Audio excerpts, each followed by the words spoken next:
happier place to be. I want Grimerica. Maple syrup is the best. It's so Yeah. good. Oh. I want Grimerica. Just be present with me and love me. I want Grimerica. Wow. Wow. Wow. Wow. Wow. Wow. Wow. Wow. Wow. When they start doing this weird hello. Hello.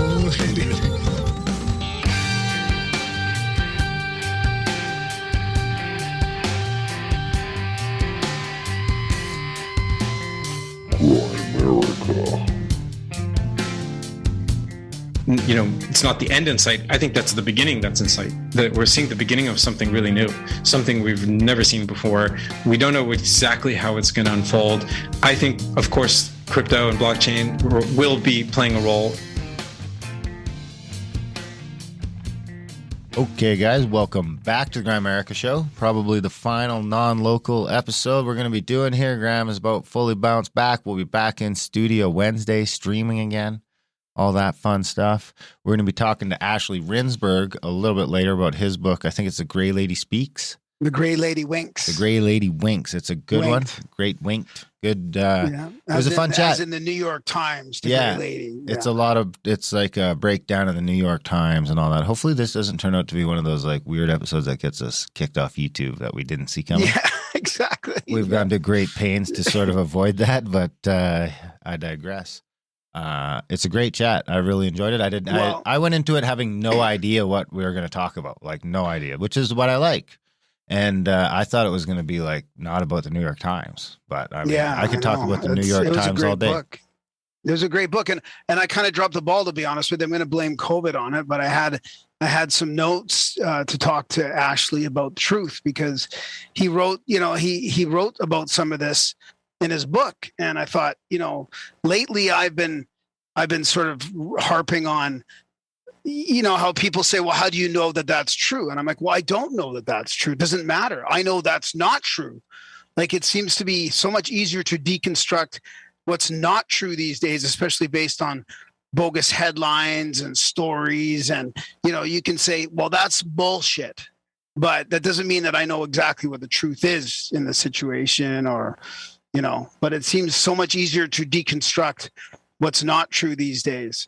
But he's got a quote. I'm going to read a quote from his book here, because this is this part that I wish I would have talked to him about. But he says, it often seems that not a week goes by in which the Times is not the subject of headlines, often its own, related to stories of journalistic failings, malfeasance, and interscene newsroom skirmishes.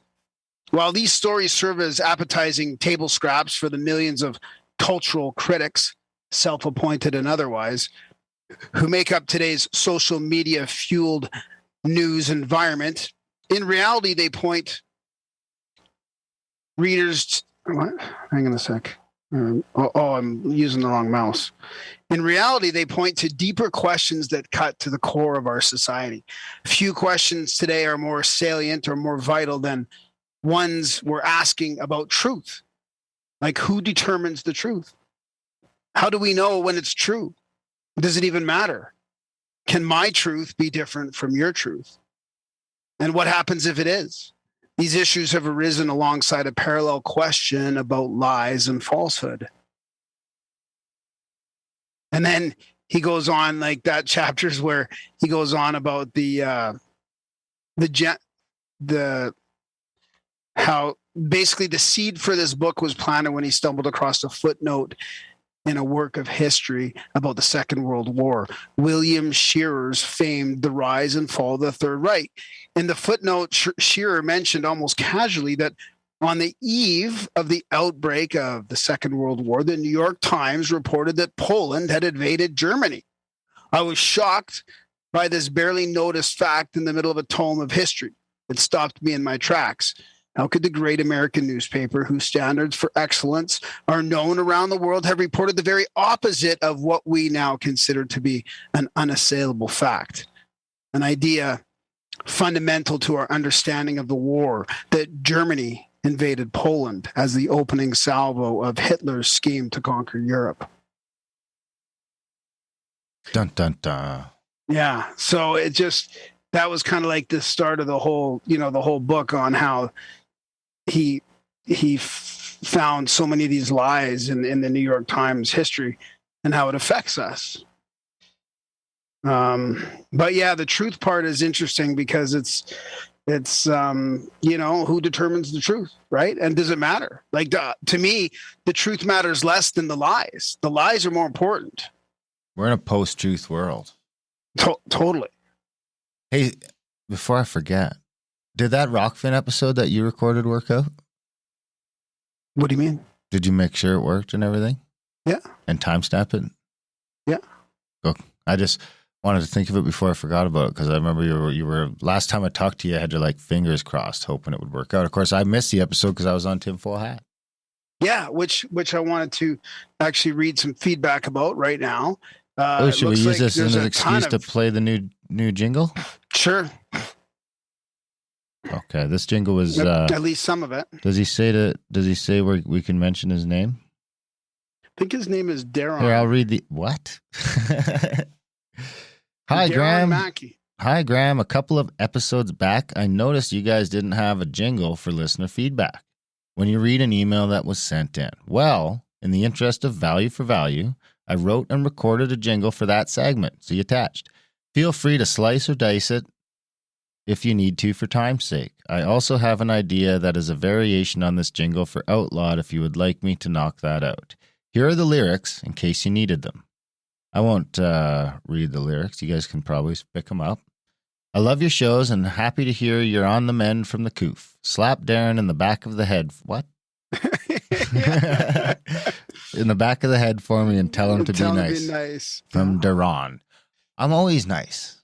Oh, people know that you're not nice to me. You're just. I am nice to you. I'm a rough big brother. I'm a little hard on you. You're a rammy big brother. I'm just trying to get the best out of you. I'm trying to get the best out of you because everyone's always coddling you, I feel like. Graham gets coddled on the show. I get the harsh feedback. Graham gets coddled. So I try to make up for that so that we can make you the best possible podcaster. I mean, bro, I got to call you out on the mispronunciations. That's fine. I don't mind that. Yeah. So anyways, you got some pretty damn good feedback from... Sorry.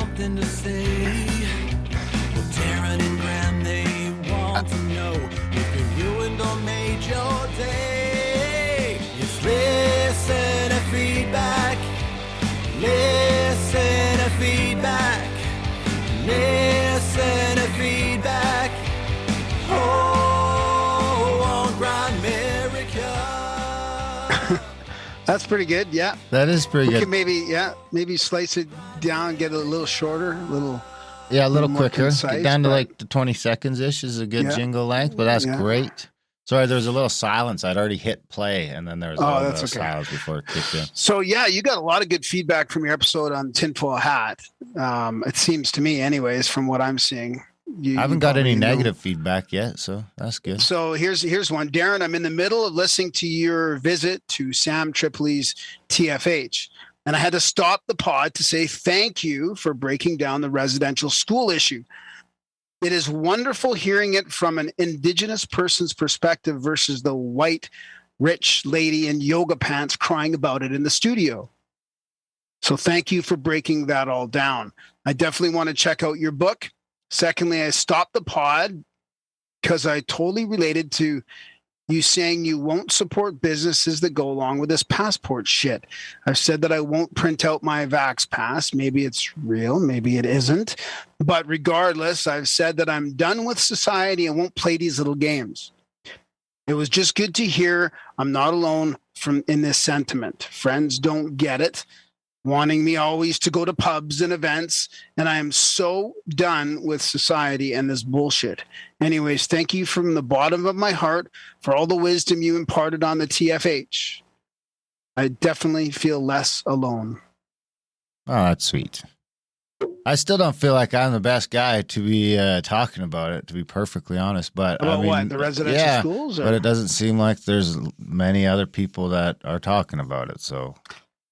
What are you going to do? I'll get more fluent in it as I go. I feel like I could know more. I feel like I could know more. Yeah, I should write another book. You're there. I think you're there. I mean, I'm going to write a volume 2 this winter, which I could dig into it a little bit more, which would make me feel a little like I'm a little more expansive on it. But luckily, Sam, we just talked about all sorts of stuff. I mean, we didn't get into the book for 30 minutes, I don't think. Well, I mean, it sounds like you got your point across about the book. That's good. Yeah, that's great. I hope you weren't making fun of me and the coof. A little. I knew it. A little bit. I knew it. This is why people want you to slap you on the back of the head and say, be nice. I was pretty nice. Dude, I was sticking up for you at the border, I feel like.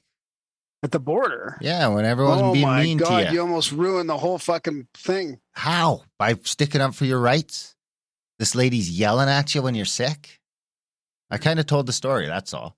Because we've been kind of not talking about it, you know what I mean? We were waiting to make sure that that everyone was okay. Now that now that everybody's got through it okay, we're kind of talking about, everyone got COVID at the event. Nobody cares. We had a great event. Actually, I've been talking to Henry Hablick. If you guys don't know who he is, check out his Instagram account. I think it's like H Hablick or something like that. But the dude's like a world-class tattoo artist. So I'm going to... and he's a fantastic dude, man. Oh, he's fucking the coolest dude ever, meeting all these guys there, I'll put a link in the show notes to his stuff. But, I mean, the group of people were unbelievable. And Henry, I remember hiking up the hill with Henry, and we were talking about symbolism and all kinds of cool stuff. I mean, it's unbelievable. You should put in a link to Casey and Milo's stuff, too. Yeah. Because they were there doing some stuff. That was great. Fantastic musicians. Show. We should actually collaborate with those guys and do a show for sure. Yeah. I was actually talking with Mark from After School on Friday, who's going to be joining the team for some of the Contact at the Cabin events. And so his girlfriend's from Edmonton. So he's just waiting to see if Canada's ever going to get its shit together. And he wants to come up and go on a hunting trip. Oh, wow. That'd be great. Wow, really, eh? Yeah. That's fantastic. Small world. Yeah. Well, we're talking about Contact at the Cabin. Yeah, we do have a new website up. We got a brand new design, a new checkout system, and all that. If you want to check out contactatthecabin.com. The next event is February. It's only a few months off. It's a cheaper event. It's one of those lower price tag events that's got multiple tiered levels you can get in at. It's not a $3,000 event or a $2,500 event. It's only much? Yeah, it's Thursday, Friday, Saturday. We might look at doing an ad on Sunday night to do a special ceremony. We'll see. We haven't worked about that yet, but that'll be something we decide while we're there. Anyway, but that's going to be a good one. I mean, it's slipped out now. Actually, I shouldn't mention anything because I don't know if it got mentioned in his plus show or not. So I forget. But anyways, there's going to be some fantastic people there. Powell and Joe Roop. Yep. And Brandon Powell, man, I can't say enough about Brandon Powell. The dude is a modern day shaman. No one ever sees him coming. Everyone just goes, and then you do the breathing and everyone's like, what the fuck just happened to me? And then you're in the ice pool and all that stuff. And it's just like, you get so much out of Brandon. It's, are we doing the ice pools there? Oh yeah. Yeah. We'll be close to the petrified forest. In Arizona? We're doing the ice pools there in water, outdoor water. Oh, so we're going to have ice on hand because there's going to be snow and stuff like that in case people want to do it first thing in the morning outside the cabin, stuff like that.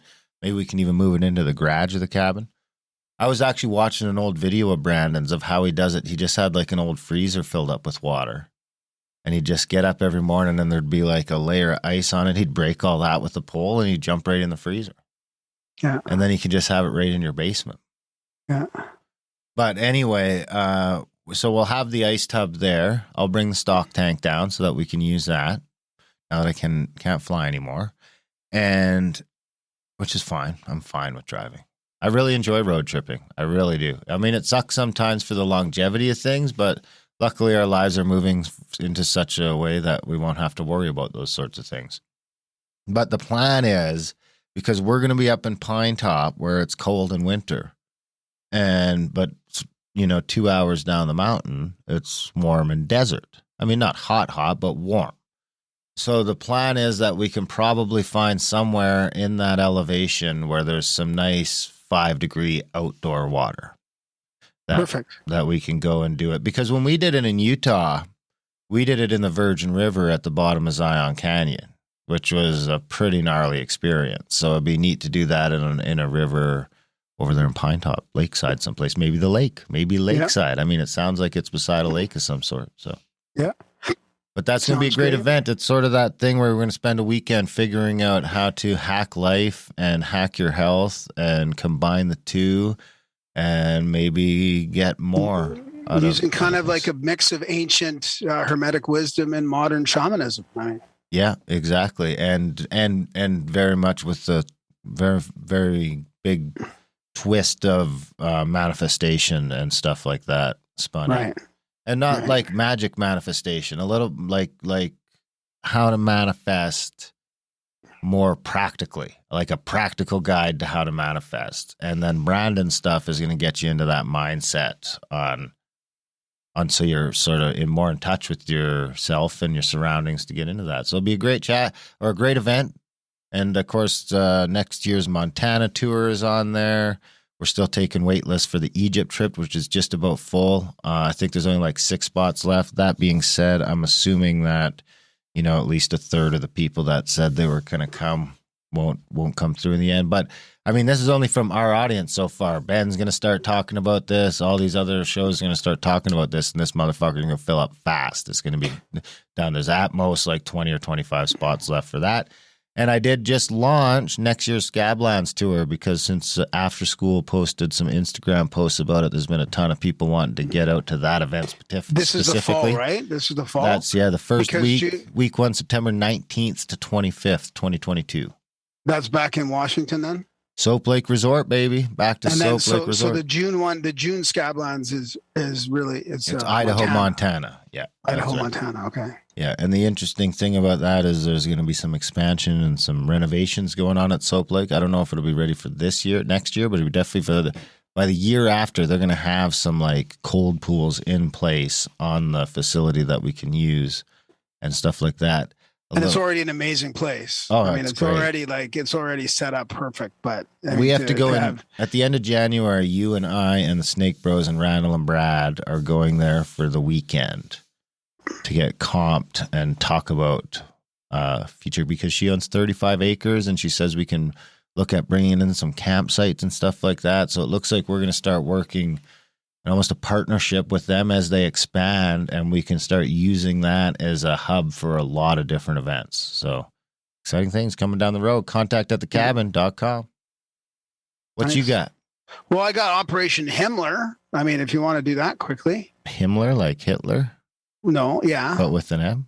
Yeah, Himmler. I mean, Ashley talks about it in the episode a little bit, and it kind of is exactly what we were just talking about, but I can read the official thing just to expand on it a little bit. It's pretty interesting. The official Oppo. Wappo.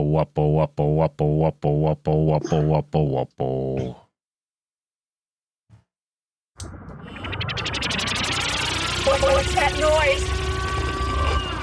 Looks military to me. Definitely military. Probably classified too. Dishfire, Prism, Sentry Eagle, Sigma, Mannequin, Artichoke, MK Ultra. Operation Project. So this is Operation Himmler, less often known as Operation Conserve or Operation Canned Goods. I don't know why the canned goods would be. This is from militarywikia.org, and it's also on the normal Wikipedia, but I wanted to use this instead. And it was a false flag project planned by Nazi Germany to create the appearance of Polish aggression against Germany, which was subsequently used by Nazi propaganda to justify the invasion of Poland. Operation Himmler was arguably the first act of the Second World War in Europe. So the plan, months prior to the 1939 invasion, German newspapers and politicians like Adolf Hitler carried out a national and international propaganda campaign accusing Polish authorities of organizing or tolerating violent ethnic cleansing of ethnic Germans living in Poland. On August the 22nd, Hitler told his generals, "I will provide a propagandistic casus belli. Its credibility doesn't matter. The victor will not be asked whether he told the truth." The plan, named after its originator, Heinrich Himmler was supervised by Reinhard Heydrich and primarily by Heinrich Müller. The goal of this false flag project was to create the appearance of Polish aggression against Germany, which was subsequently used to justify the invasion of Poland. Hitler also might have hoped to confuse the Polish allies, like the United Kingdom and France, to delay or prevent their declaration of war on Germany. So the execution. Ooh. The operations were mostly carried out on August 31st, 39, and as well as the main German offensive was originally scheduled for the 26th of August. This shifting diplomatic situation resulted in delays until the 31st of August, September 1st, but one of the German undercover units was not informed and carried out its attack on a German customs post. Several Germans were killed before the incident ended. The operations were carried out by agents of the SS and the SD. The German troops dressed in Polish uniforms would storm various border buildings, scare the locals with inaccurate shots, carry out acts of vandalism, and retreat, leaving behind dead bodies in Polish uniforms. The bodies were, in fact, prisoners from concentration camps. They were dressed in Polish uniforms, killed often by lethal injection of a poison, then shot for appearance and left behind. They were described as conserve, i.e. canned goods, in planning documents, which also led to the more informal name of the operation, Operation Conserve. There were several separate operations, including staged attacks on this German radio station, Sender Gewitz. This was arguably the most notable of Operation Himmler operations. And then the German customs station at Hochlinden, and also the Forest Service Station in Pitchen. So the aftermath, there was a speech at the Reichstag. Hitler cited the 21 border incidents as justification for Germany's defensive action against Poland. Here's a quote. I can no longer find any willingness on the part of the Polish government to conduct serious negotiations with us. These proposals for mediation have failed because in the meanwhile, there first of all came as an answer the sudden Polish general mobilization followed by more Polish atrocities. These were again repeated last night. Recently, in one night, there was as many as 21 frontier incidents. Last night, there were 14, of which 3 were quite serious. I have therefore resolved to speak to Poland in the same language that Poland for months past has used towards us. This night, for the first time, Polish regular soldiers fired on our own territory. Since 5:45 a.m., we have been returning the fire. I will continue the struggle no matter against whom until the safety of the Reich and its rights are secured. Heil Hitler? That was him, yeah. Was it? Yep. The man himself. Just fucking propagandizing. Propagandizing like a motherfucker. These motherfuckers learn from the best, isn't it? I mean, I feel like I was talking to Dave Matheson the other day, and he's like, you got to just get out of your head that there's any left or right in the government anymore. It's just blue Nazis and red Nazis. 100%, yeah. Anyway. I don't think you have that problem. I mean, compared to most people. What do you mean, me? Personally? You don't have a left and right perception. No, but I still like to bust Dave's balls, mostly about Atlas Shrugged. Right. I mean, that's how this always devolves. Anyway, I'm not going to get into that. He likes Fahrenheit 451, though. So anyway, Dave's a great guy. I love Dave. I'm not going to sit here and say anything negative about him. He's a little alt-left, but that's okay. I mean, we need all different strokes for all different folks. You narrating again yet?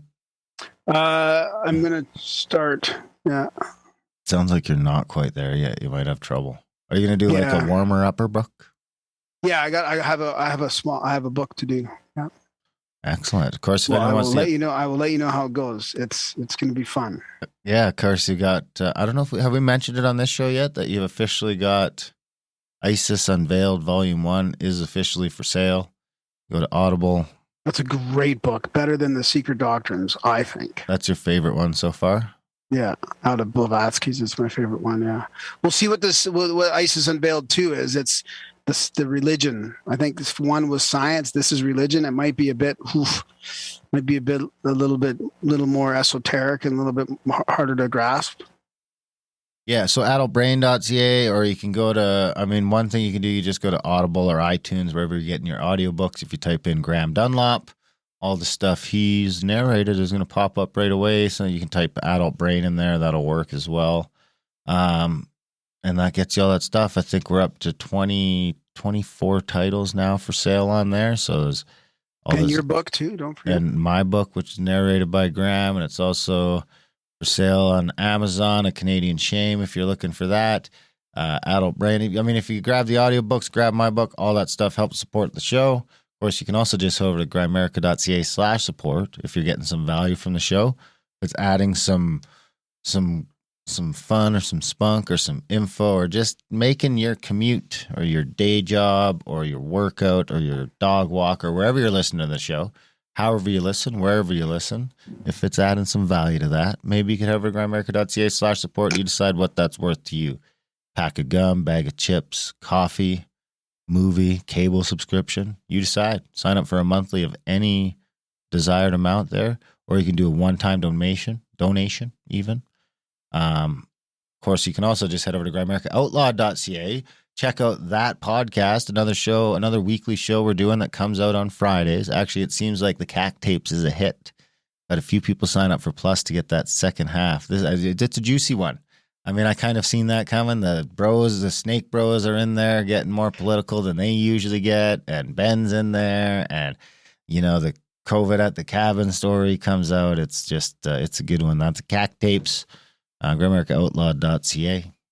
Sign up for Plus, please. Can you still sign up for the newsletter just by going grimerica.ca/news? No, it's gone, I think. I meant to, I'll talk to the web guy. The web guy has left the country due to the clampdown of the Canadian government. He's gone to the Ukraine to see how the winter goes in Canada. So it's a good thing he's a web guy, so he should be able to still help us out, or he should be able to still help us out. Yeah. Okay. No matter he's still I can still phone him. He's still got the same phone number. Okay. So hopefully, it's fine. It will be fine. It's fine. Tell him to put aside a place in the Ukraine for us. Dude, I'm going to talk to B Rad here this afternoon about, I think Montana's the spot. We should talk about it, because I think Brad's getting ready to do something down there that we might be able to piggyback on and start, just have a couple acres down there that we could do something on if we want. Yeah. Like retreat to when Canada goes full on fucking fascist. Yeah. They're heading there, that's for sure. It seems to be heading there fast. So I was like, if I could start paying a few $100 a month to have just a spot to bring my camper to start out in Montana, whatever it takes. Yeah. It might be a nice security blanket right now, because Alberta's big and flat. I feel like we could even sneak into Montana if we had to. Just go fucking cruising through a field, and then once we're in, we're just scream refugee. Anyway, you got anything else? Sounds like your voice is just about running out over there. Yeah, it's just about out. That's about it for me, buddy. Spam Graham, let him know how you're feeling. Graham at Grimerica.com. Hit him up with your stories, your synchros, trip reports, general feedback. We love you guys. Enjoy this chat with Ashley Rindsberg. Ashley Rindsberg.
All right, we've got Ashley Rindsberg with us.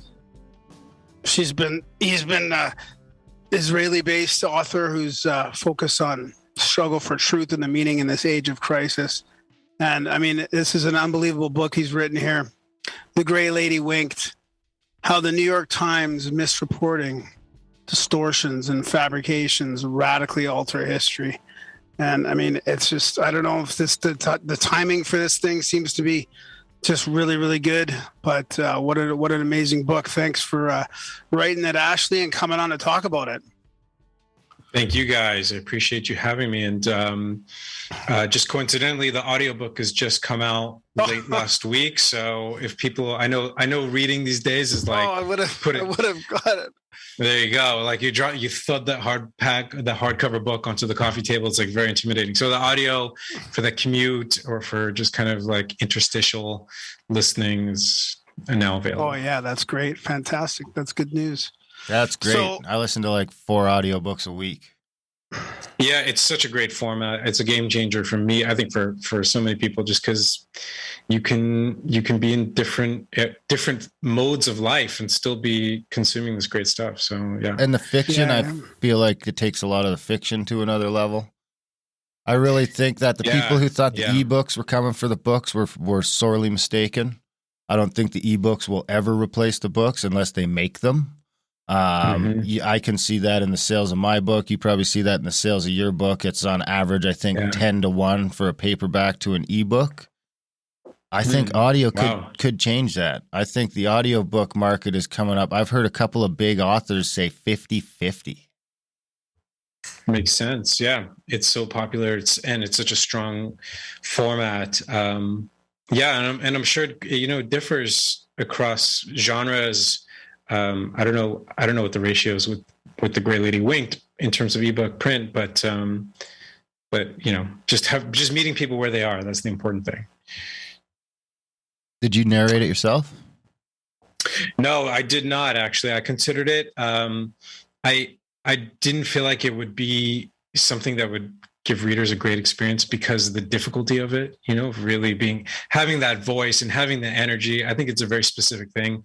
And I have a friend of mine who I went to college with, and her name is Asosa Ndosama, and she's a Nigerian American actress who's amazing. And we go way back to college, Cornell University, in the early 2000s. And I asked her to do it. I thought it would be just really different to have an African-American woman reading this book by me in a voice that's really not so-called my voice, but she's still able to like elicit the right tone and the right delivery in a way that I never would have been able to. So that's who did it. And I think the result was great.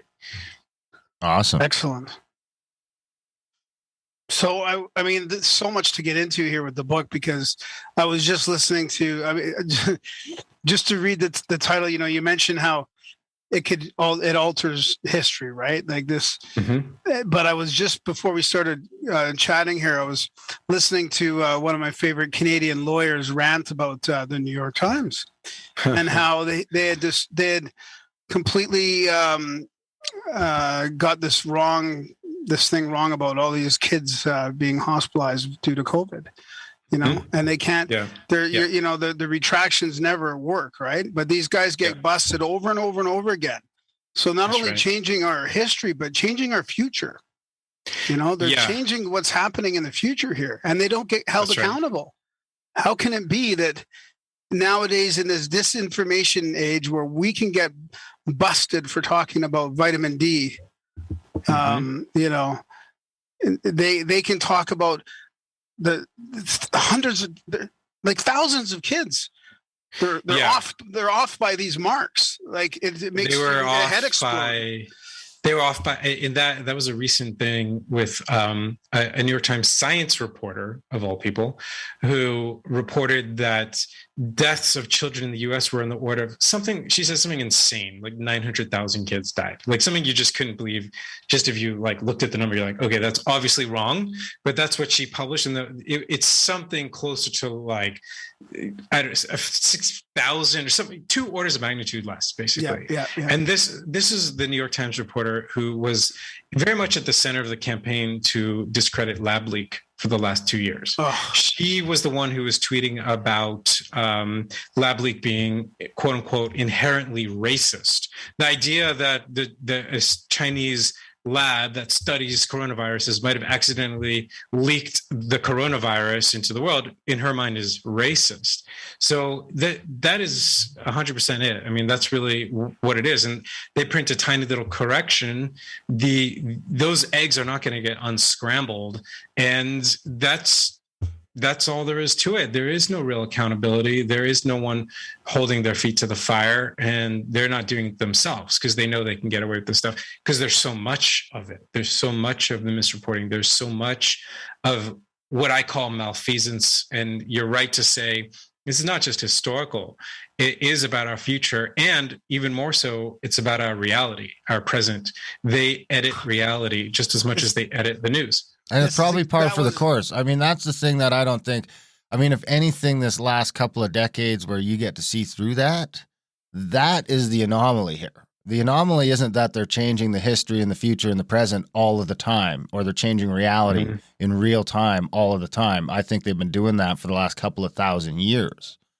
The anomaly is that this internet snuck in on them, maybe. But that to me is the anomaly. The anomaly is that we see through it at all.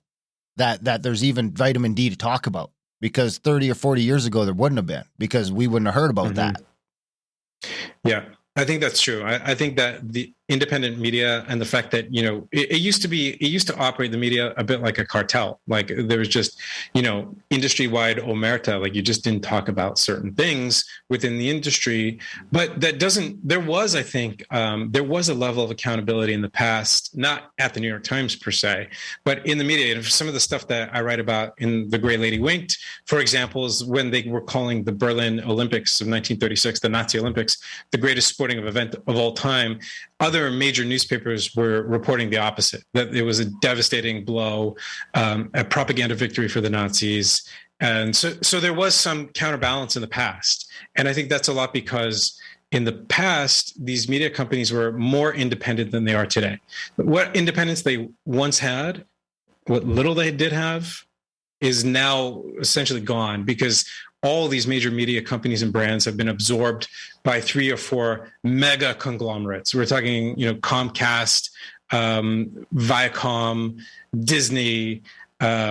Companies on that scale are really the ones that are calling the shots. Maybe they're not like writing the headlines at the Washington Post or wherever else, but there's influence involved, and there are lines that are not crossed, and there's an agenda that's carried. And that's now pretty much across the board, because it's very hard to escape the influence of big business in the news media. It's, I would say, almost impossible today. And we've got this new thing where they're able to geo-block DNS and stuff like that, whereas like we're not getting the news that's coming out of Europe anymore, or we're not getting, and what we think we're getting, who knows? I mean, it's this weird sort of thing that I had a buddy that was here quarantining with me for a couple of weeks, Kyle, waiting to go back to Montreal. And it was interesting because he's a big World War II buff. And we were kind of going back and forth on that the whole time, where I was like, well, because he's very new to all this. Like, he's the first to say that if this was 2 years ago, I'd be the guy demanding to see your Vax passport. He's very fresh into the alternative, and he blames us for a lot of that, or credits us, or whichever way you want to look at it. But, we started getting into the World War II thing, where I'm thinking, well, if they're controlling the narrative this much now, bro, how much of that World War II shit do you think is on point? And I'm sure some of it is, but how hard would it have been? Because there's no Graham and I, and arguably there's a lot less Ashleys running around in those days too, because there's just, let's be honest, the information just isn't there in a lot of ways, other than from these top-down sources. Like the New York Times. Like the New York Times. I mean, this is what I talk about now, where I'm saying it doesn't matter what the New York Times is typing today, because the New York Times isn't printing stories for today.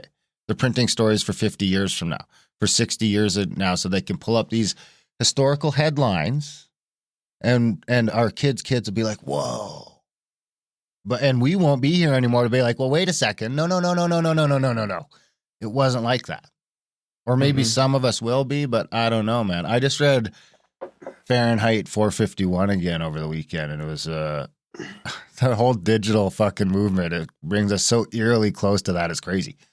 Well, I was really hoping that Ashley could get into some of the World War II stuff, because that's Darren. Like, Darren's one of his favorite sort of topics, and I mean, I was blown away in that chapter when you started to uncover all these things. It seemed like you even weren't quite realizing how bad it was when you look at all the lies that the Gray Lady just perpetuates. Creating a reality. It's not even a gatekeeper. It's not even anything like that. They're creating their own fucking reality. Yeah, exactly. I mean, that's the thing. They've created a reality that suits their interests or serves their interests. And in World War II, the interest was more or less what it is today, which is to be number one in news, to be the New York Times, to maintain that position as the flagship of the American news media. It's number one outlet by prestige and other metrics. And the same was the case back in World War II. And they had there a bureau that was probably one of the biggest American news bureaus in Europe, or certainly in Berlin. And the head of that bureau was a guy named Guido Enders. And he happened to be, for whatever reasons, we don't really know much about him. He kind of slipped through the fingers of history, but he happened to be a Nazi sympathizer, or I would even say a Nazi collaborator, because he was actually acting on it. He was really just covering the Nazis so favorably for a 10-year period, and his bureau was doing that as well, that the Nazis would read their New York Times' reports on radio broadcasts as propaganda. That they didn't even have to filter it or edit it. They would just read the reports. And so what it produced was the New York Times, it culminated in 1939 with the outbreak of World War II, where, Germany invades Poland. And the New York Times' lead story of that day reported that, according to a German news agency, which they mean a Nazi propaganda organ, Poland had actually invaded Germany. Polish guerrillas, according to the lead story of the New York Times from that day, had invaded a German radio station at Gleiwitz and killed a bunch of Germans. And now Hitler was just sort of going for his retribution, defending his borders, etc. And this was all a Nazi propaganda ploy. It was called Operation Himmler, and it was designed by the Nazis. It was pulled off by them. They went to a German radio station. They killed a bunch of POWs, a lot of them Polish. They put them in German uniforms in this radio station to make it look as if Polish guerrillas had invaded and killed them. And all the Nazis were looking for, and Hitler was looking for, was just that little wedge of time, just that little bit of initiative that he would have on his side to launch the first of his Blitz campaign into Poland and through that into the wider Europe. And when the New York Times, which is the most important and widely read newspaper in America, prints that as the truth that day, that gave Hitler that little pause he needed, that little bit of room that he could fill. Because if he didn't have the advantage of that surprise, as you guys will both know, that's really what his military depended on, was that quick surprise, that fast thrust into the enemy territory. And if there had been a response by 2, 3, or more nations, he would have been stopped in his tracks, or at least significantly slowed down and thrown off track. So this was a major propaganda win, just as it was in 1936, 3 years previous, where the New York Times calls the Berlin Olympics the greatest sporting event of all time. I mean, they're writing about how good-mannered the Germans are, and how pleasant and clean and well organized the games were, but they never use the word Nazi once in a 3,000 some word article. They never talk about the flags lining the streets of Berlin, the fact that those flags were swastikas. They edited those games to make them seem what the Nazis wanted them to seem like, which was this great triumph for this amazing nation. And that was consistent throughout the 1930s. And he wins Man of the Year twice, right? I'm sorry. He wins Man of the Year twice in Time. In Time magazine. That's right. So that was part of what was going on. Or that was only one part, I'd say. Another part was the New York Times's coverage or their decision not to cover the Holocaust. And the third part of World War II related coverage that's in the book is the New York Times's partnership with the Department of War concerning the nuclear weapons program, America's nuclear weapons program, and the dropping of the bomb in Japan. So, we could go through some of those things, but there's kind of this period of like 15 years where they were just creating havoc through their malfeasance, through misreporting, through pursuing their own interests rather than the truth or at the expense of the truth. It was really quite disastrous. Well, in a lot of ways, in my opinion, that the Nazi regime starts to look a lot like one of those first American puppet regimes in a lot of ways. Because now it's par for the course, right? That's the Americans put him in place. People don't even bat an eye, right? But I start to look at that, and that to me, I think lends credence to that the New York Times, probably the paper, the OSS or whatever it is sort of doing what you're talking about, sort of lighting the way for him in some ways, giving him that bit of cover. And because, in my opinion, Project Paperclip's an extraction. Okay. I'm not really familiar with the terminology, but. Well, do you know Project Paperclip? No, I don't. Project Paperclip is the operation under which 20,000 plus Nazis are taken back to the U.S. after the war. They're put in charge of places like NASA, Werner von Braun, right? Different other, for helping to build the rocket program. Different other programs, the rocket program. Actually, it looks like an ex-Nazi designs the European Union almost exactly the way the Nazis wanted it to look. And I believe that the guy that actually runs the first European Union is actually an ex-Nazi. I could be wrong about that, but I'm pretty sure the first guy is a Nazi or an ex-Nazi or a repatriated or whatever we're calling them. But when you start to look at that, it really starts to look like, because, America jumps in, Europe first. Then they kind of spend a couple of years floating around in the Pacific. And they don't really go after Berlin until it becomes painfully obvious that the Soviets are on their way to Berlin and the Nazis aren't fucking stopping them. All of a sudden, within 6 to 8 months, the Allies are in Berlin and they're snatching people up. And then you get the reports of Nazis down in Argentina and things like that. Hitler's body's never actually properly identified. There's a ton of evidence that Hitler escapes with a bunch of other people. And I start to look at that. If I look through that through my 2020 glasses, it starts to look like an extraction. It starts to look like, that you're getting there before, because in my opinion, World War II was always about the Soviets. And it was kind of putting a regime in place in Europe to go at the Soviets without... I guess. I don't know exactly how that all plays out because you end up stuck in that Cold War at the end of it all anyway. But that's kind of after 20 years of going through World War II, that's sort of where I've come out. I get a lot of shit for my views on World War II. I don't even really talk about it a lot these days because people get fucking triggered. And I'd just rather not get into, it's a troublesome topic. Sure. But I don't think that we really have too many history books that are hitting the nail on the head. Yeah, well, I don't really know much about that particular take on it. I think I have more of a traditional viewpoint, which is not, I have to admit, is not the deepest.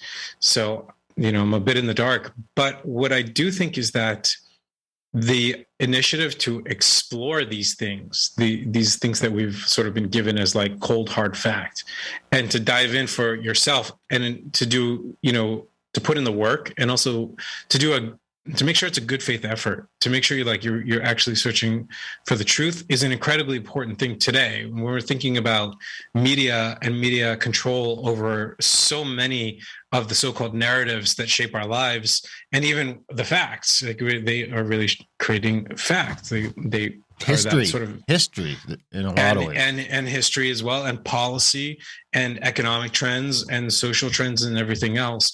So I think the only way to skirt that kind of control is by people doing exactly what you have done, which is to say, all right, there's this topic that it just needles me. It just interests me. It gets me going. Let me go investigate it. Let me go and find out.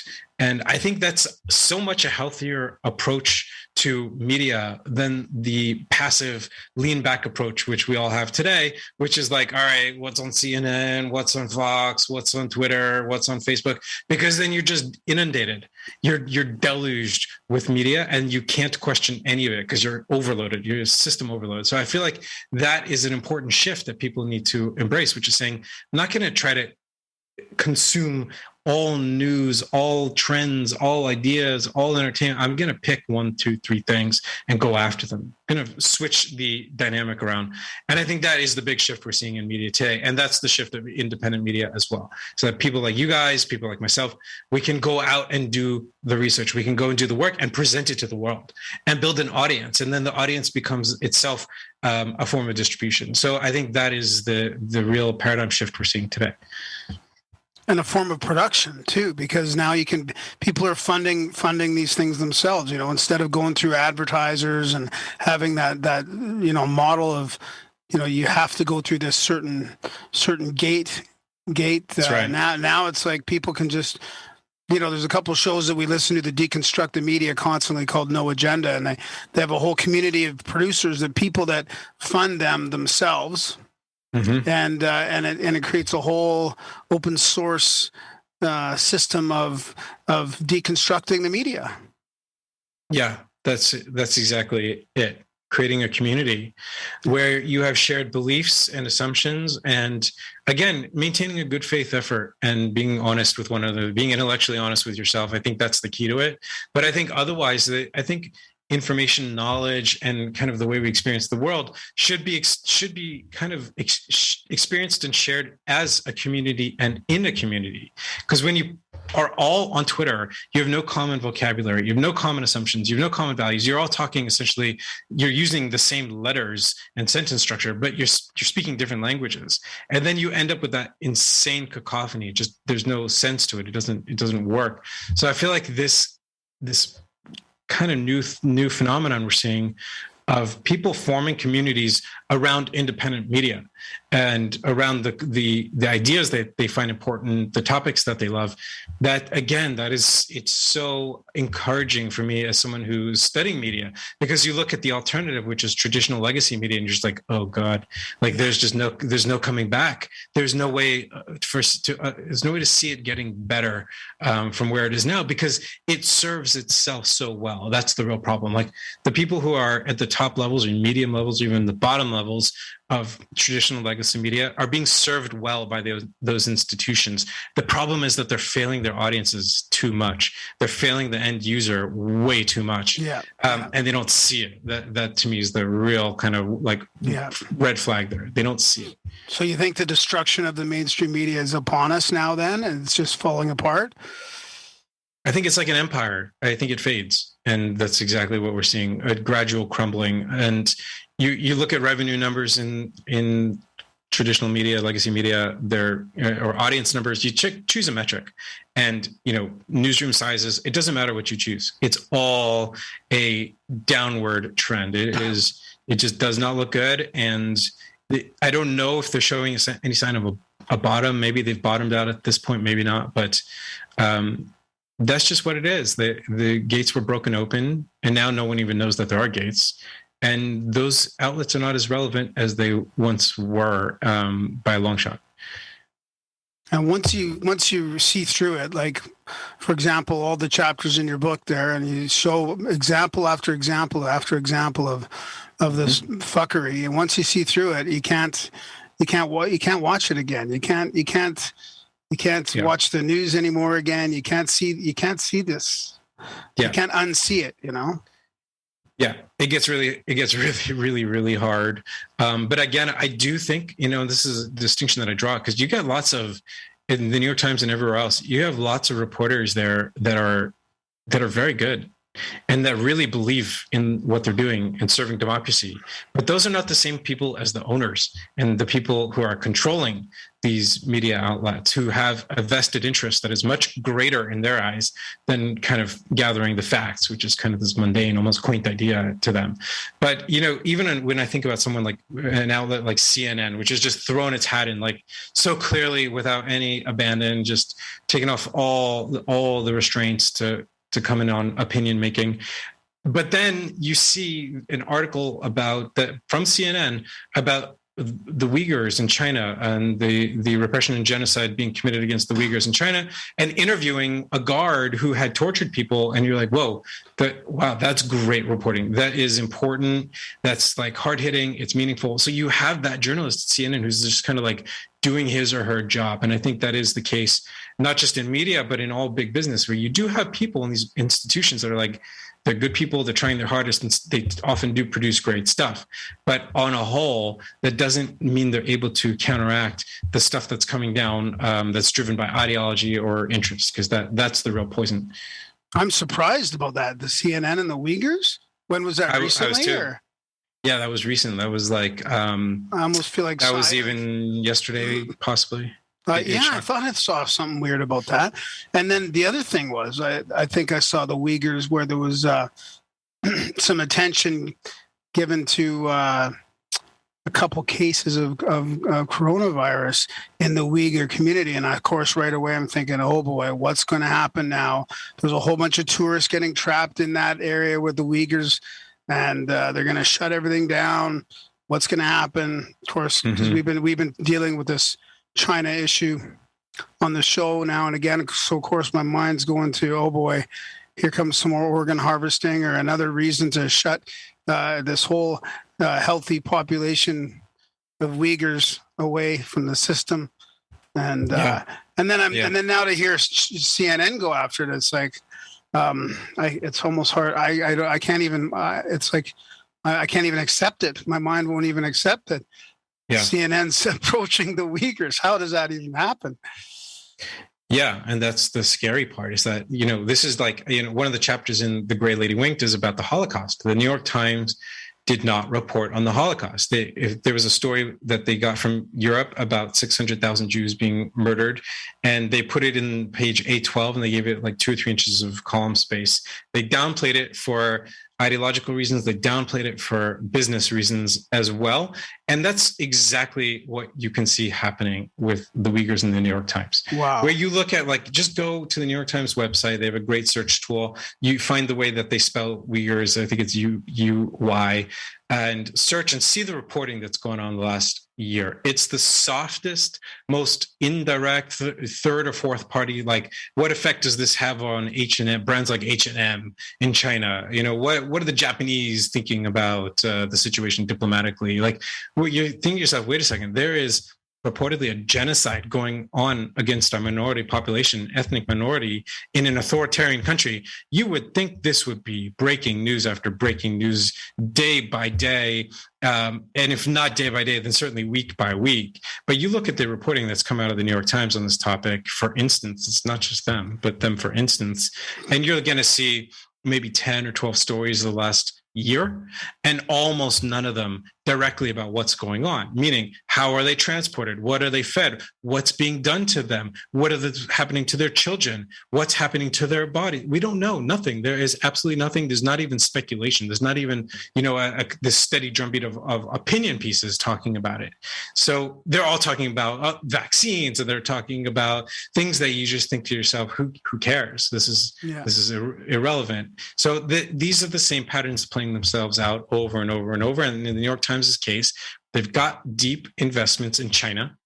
They have a serious incentive to keep the CCP happy and to not run afoul of them, because they're looking for their Chinese edition is the only foreign language edition of the New York Times that's catered to another country.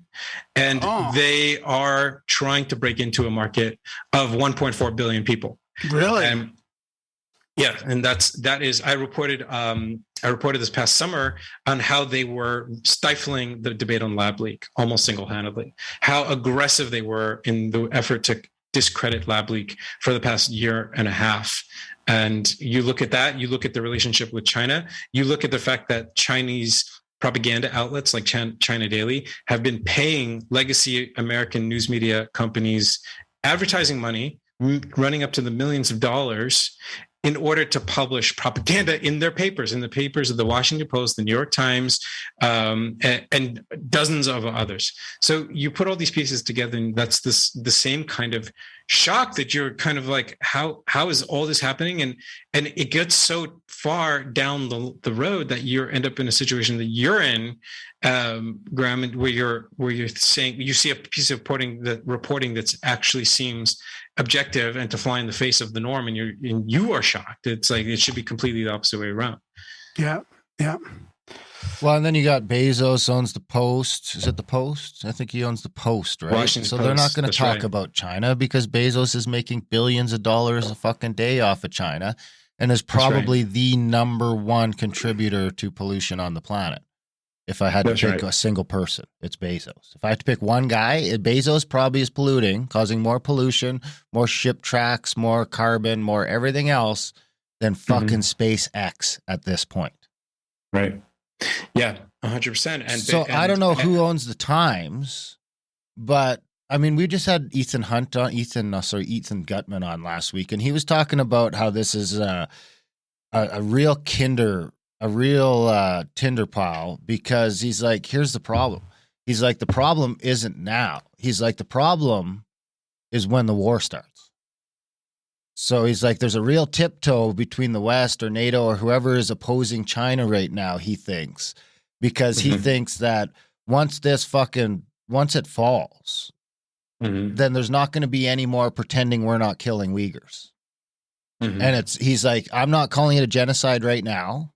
He's like, I don't like to use that word because I think whatever. He has his own explanation. I won't paraphrase it for him. It's judgmental. But he thinks the problem is going to be is like when the war with China starts and they just start incinerating people on fucking mass. And he's like, he thinks there's a bit of tiptoe from the West right now on just how they can.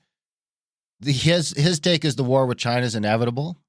And right now, the people that are opposing them are trying to figure out how they can do this without 15 million people being killed in 3 weeks, which is what his take is on the Uyghurs. He's like, the whole organ harvesting, that's just because it's convenient. He's like, it's not about the whole organ harvesting. At the end of the day, they want these motherfuckers dead.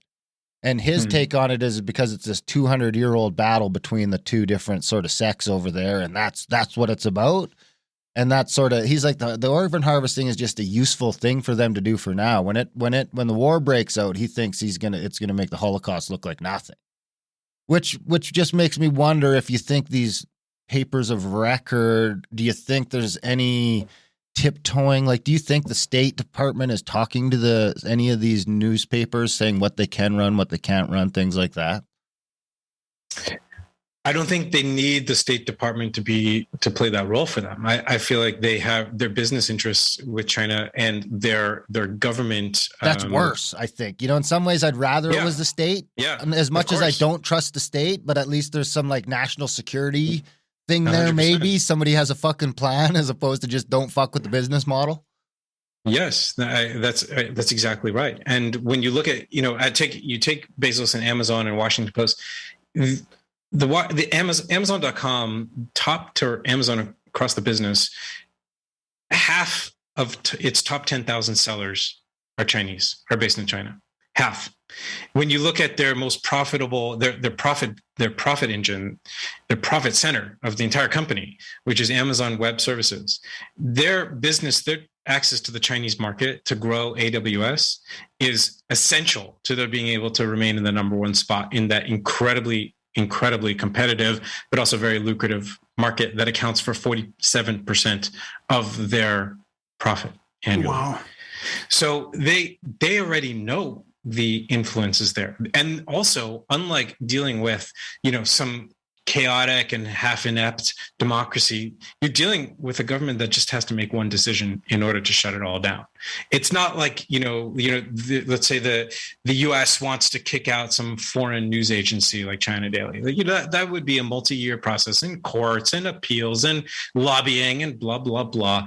And China, it's just one guy making the decision on one day and it's over. So, and these companies have all experienced it, whether they're Google or Apple or Amazon or the New York Times or anybody else. They've all gone through that process of being shut down by the CCP. They all know how damaging it is and how easy it is. So the influence is really direct. And I think that is the problem. It's the problem that there is no one in the middle anymore. Fascinating. What else do you think? Was it surprising to you how much you uncovered when you wrote this book? I mean, it seemed like you wanted to. Yeah. You've been wanting to write the book for a long time, but was it still mind-boggling to you how much you could pull out? Yeah, it was pretty crazy. It was kind of like this bottomless bag of weird surprises and being shocked a lot. And I think it's even, what even shocks me more is that, I went through a century of history right up to the present day. So starting at the New York Times' relationship with the Soviet Union and the role that the newspaper played in helping the early USSR get formal U.S. recognition by the American government to be recognized as the legitimate government of the USSR. And so when was that then? That was in the early 1930s. That was when that question had arisen. And, there was a sort of syndicate of American businesses and huge corporations that wanted that recognition to happen because they wanted access to that market. And if you had recognition, you had bilateral ties, you could have a trade agreement. And then all of a sudden, all these huge companies can start exporting to this massive market of 150 million people at the time, which was a lot. And that was rapidly industrializing. It was probably the fastest industrializing nation at that time. So they were pushing hard for it. But at the same time, Stalin, who had just risen to power, had, in order to consolidate power in a very Stalinist manner, had started to kill or commit a genocide in the Ukraine. But the method of genocide was starvation. He precipitated a famine called the Ukraine famine that is thought to have killed between 5 and 7 million people in 2 years. And the New York Times' Russia correspondent, who's an infamous reporter named Walter Duranty, covered it up. He said there was no such thing as a famine in the Ukraine. He denied the reporting of other journalists on the ground who said there was a famine happening. And of course, he knew all along that there was indeed a famine. He was a really smart guy. He was traveling around Russia. You could see it in front of your eyes. You could see people dying on the streets in the Ukraine from starvation.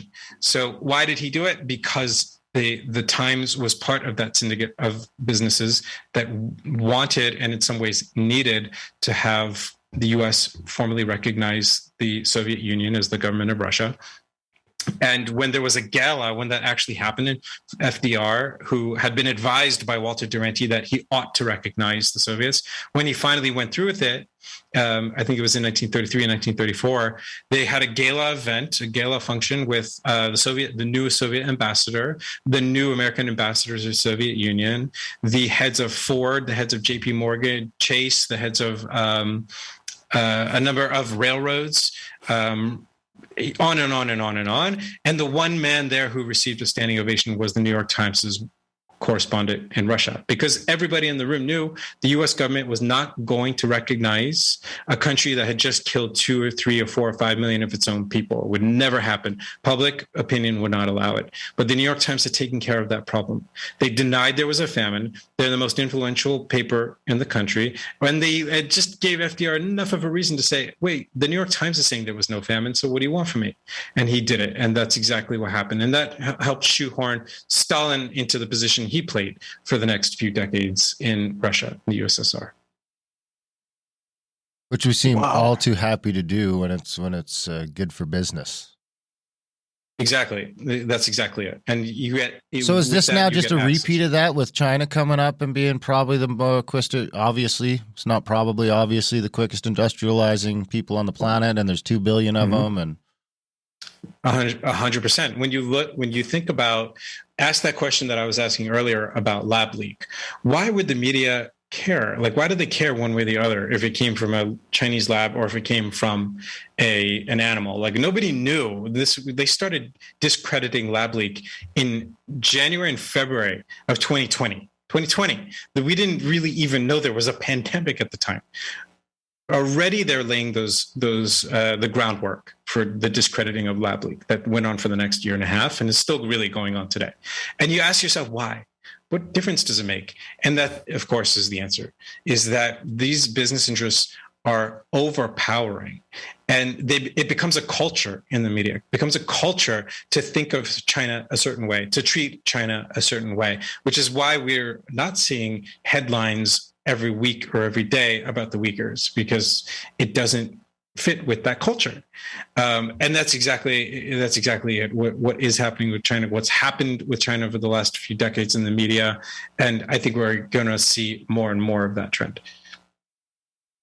What about this great reset and everything that's happening right now, especially, researching the New York Times and all these other big pieces and the propaganda? I mean, do you see some parallels going on with just forcing the narratives down our throat about, whether it's like the next climate change lockdown or whether it's about, the war on meat, the Great Reset? I mean, it seems like it's just one propaganda piece after another coming after us here.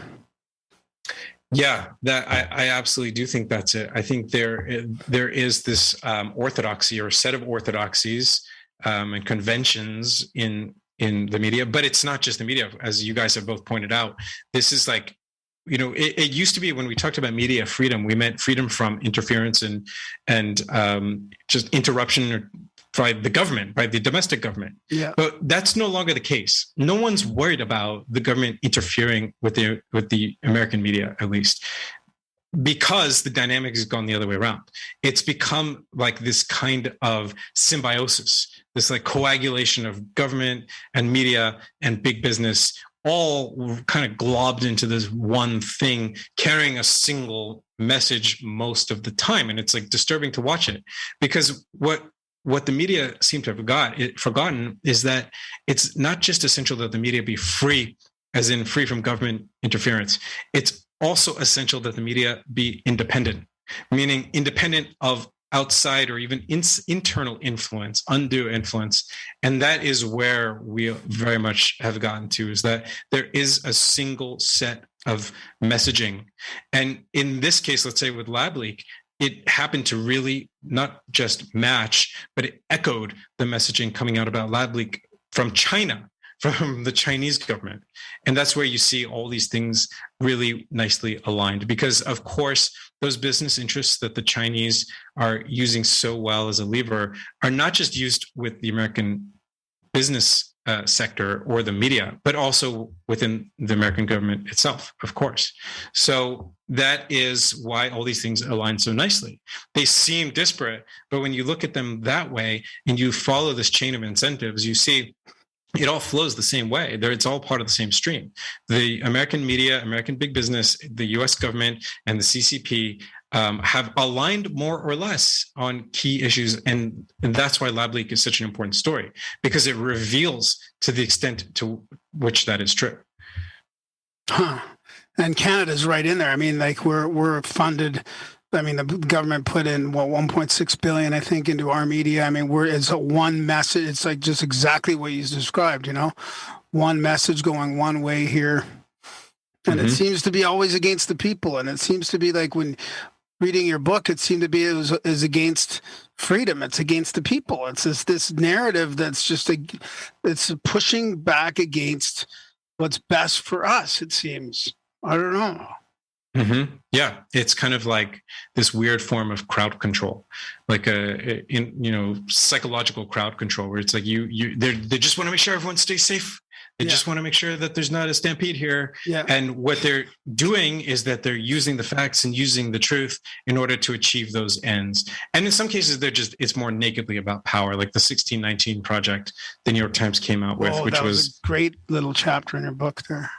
Thank you. I feel like that's such an important one because it's still happening today. And, for people who don't know about it, the New York Times came up with this big initiative that was called the 1619, still is called the 1619 Project. And it was about reframing American history and the American story from liberty, being founded in 1776, to slavery, which 1619 was the year that slaves were first brought to the American colonies. So they're saying this is a slaveocracy you have in America. It's not a democracy. It's not defined by liberty. It's defined by slavery.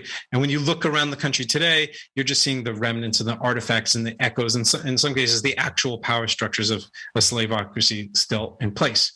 And this entire project, to make this crazy assertion, they had to twist the facts. They had to twist history to the extent that their own fact checkers, including a very prominent professor of African American history named Leslie Harris at Northwestern University, who is herself an African American woman, told them that one of their core claims, which is that the American Revolutionary War was fought to preserve slavery, was just plain false. And she reported that they ran it anyways. They made the claim anyways.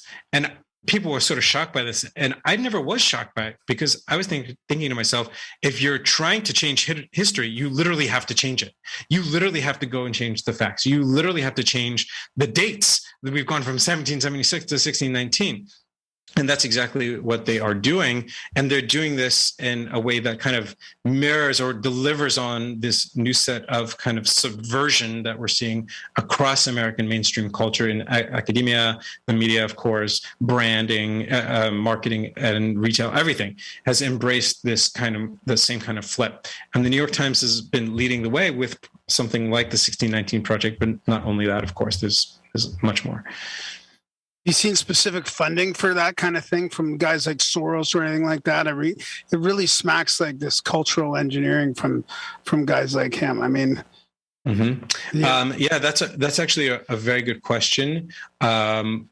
It's something I'll look into, because the 1619 Project won a Pulitzer actually for all of its egregious errors and bad faith. And we're talking about the point where a dozen or more prominent liberal historians from major American institutions like Yale and Harvard and Dartmouth are signing letters to the New York Times saying, what you have written is wrong. What you have written is false. We believe in the same things you believe in and the values you believe in, but what you're doing here is wrong. And they have still proceeded. And they won a Pulitzer for that. And that's a great question that you asked, because the New York Times is getting funding for the 1619 Project because they are now making it into an educational agenda. They've turned it into a curriculum that they are spreading through schools across the US. They're spreading it into adult education through infotainment, through podcasts, through deals they have with major broadcasters. And they are trying to really kind of just seep this into the culture, and they're doing a good job, but it does require a lot of money. It requires institutional support to do something that big, and I have no doubt they're getting it. And it's a great question to ask: from whom? Maybe China. What was that? Maybe China. In indirect ways, I don't think that's a stretch by any means, and maybe even direct. It seems to be, when you got that many people, that much money, that much power, it's just unlimited, like you could just literally be throwing millions and millions of dollars all over the place every day. Yes, which is exactly what's going on. And the New York Times, they have a media columnist, very prominent media journalist named Ben Smith. And a few weeks back, he wrote this really big column about how China is using that money to influence news organizations around the world, in all these countries. He mentioned the Philippines, and I think there was Spain, there was something, Italy, but he didn't mention anything about America. And you're thinking to yourself, whoa, guy, you just wrote this whole column about China using its money to influence media around the world. You're saying except in America? Like, you didn't even mention you didn't even bring it up, never, let alone the New York Times itself, which, okay, fine, we could give him a pass for that, but didn't even talk about the American media. And again, when you see these glaring omissions, you're like, okay, well, I think we all know what's going on there. Maybe we don't know the mechanics. Maybe we don't know exactly how the money flows where or when, but we do know that influence is being felt and being exerted at the same time. Yeah. Darren, you got anything else? Any end in sight? No, I think it's like I'd said before, like when you watch an empire disintegrate, it takes time. It's just a gradual thing. But I think in the meantime, we are seeing this great move towards independent media, independent journalism. You have reporters from the New York Times, from the Washington Post, from NPR, going out on their own. They are putting up their own shingle on Substack or whatever platform they're using, and they're just doing their own thing. And like, these are serious people, and they're doing great work. Andrew Sullivan and Barry Weiss and Matt Taibbi, and there's Glenn Greenwald. There's tons of them out there, and I think that is, it's not the end in sight. I think that's the beginning that's in sight. That we're seeing the beginning of something really new, something we've never seen before. We don't know exactly how it's going to unfold. I think, of course, crypto and blockchain will be playing a role in news media for sure. We don't know how. So I think this is all about new beginnings. I think that's really where the focus is.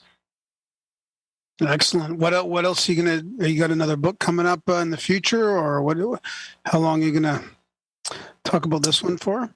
I've got a book coming, a novel a few years ago.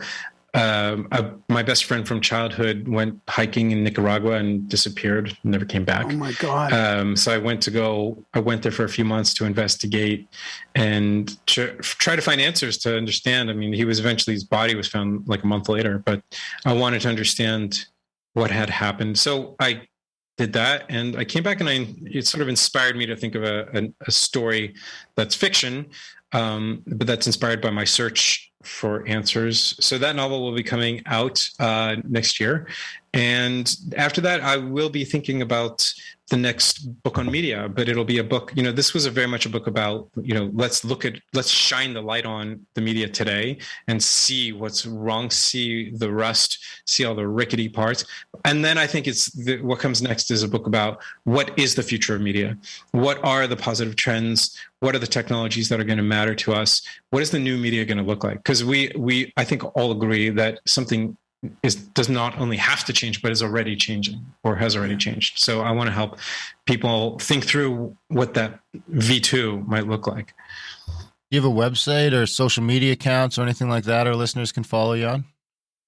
Yeah, definitely. For the book, check out The Gray Lady Winked, and that's gray with an A and not an E. That's the American spelling, is with an A. On Twitter, I'm Ashley Rindsberg, and that's Rindsberg. It's my handle. And, check out the book on Amazon, wherever you like to buy books. That's, you see some reviews there. And those are good starting points, I'd say. Awesome, buddy. This has been a great chat. I love the book, and thank you guys so much. Everybody. Yeah, it's been awesome. Thanks. Thank you. I really enjoyed it, and thank you for having me on. I appreciate it. Right on, Ashley. Thanks for coming on the show, and we hope you have a good rest of your week. You guys as well. And Graham, feel well. Thanks, buddy. Bye for now. And that was our chat with Ashley Rindsberg. What'd you think, buddy? Yeah, it was great.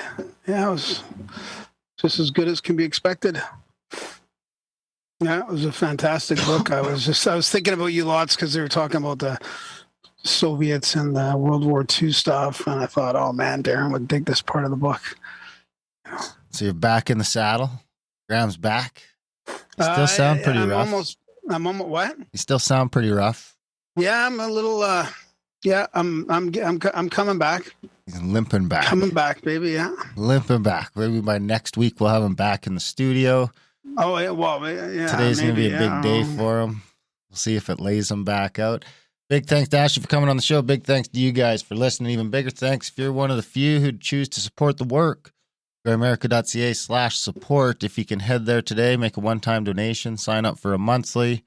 Maybe head over to GrimericaOutlaw.ca and check out our other show over there, AdultBrain.ca for all the audiobooks. Grimerica.ca/chats. Join the chats. We love you guys. Thanks for listening, and we will see you next week. Somehow I built a rocket ship out of the stuff dreams are made and popsicle sticks. Please look at my rocket ship schematics. Tell me you can fly to the moon. Tell me I'm not a lunatic. I bet, I bet, I bet, I bet, I bet you think I'm the space cadet. I bet, I bet, I bet you think, I bet you think I'm the space cadet. No regret, I do not fret, 'cause I am a space cadet. In my hands I have a gas can and matchsticks. Yes, Earth is my home, but I need a vacation from all the sadness, the chaos and dramatics. I'll let you do the countdown, 3, 2, 1, no hesitation. I bet, I bet, I bet,